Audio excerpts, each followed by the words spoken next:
Yote kwanza namshukuru Mwenyezi Mungu kwa mchezo mzuri tuliocheza. Mchezo ulikuwa mgumu, mchezo ulikuwa tough.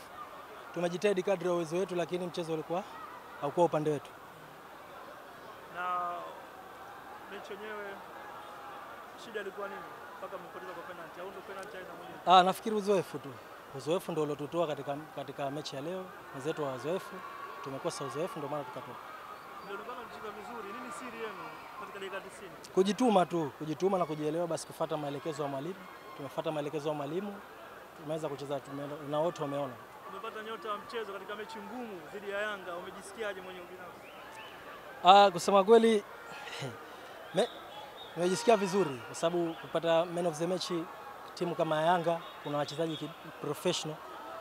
Kifupi nimejisikia vizuri na namshukuru Mungu kwa hilo. Narudi kwenye ligi kuu kwa ajili ya kupata timu nne pengine kushiriki katika kombe la muungano msimu ujao. Nafikiria mnaweza kupambana tena ili mshiriki tena kwa msimu ujao. Ndio, tutajitahidi kutoa kitu tulicho nacho, tutajitahidi kadri uwezo wetu turudi tena ili tuje kufika finali. Naambia je, mashabiki wa Simba wote? Naambia wasivunjike moyo na tunawapa shukrani kwa kutusapoti kuanzia mwanzo mpaka mwisho. Kwa hivyo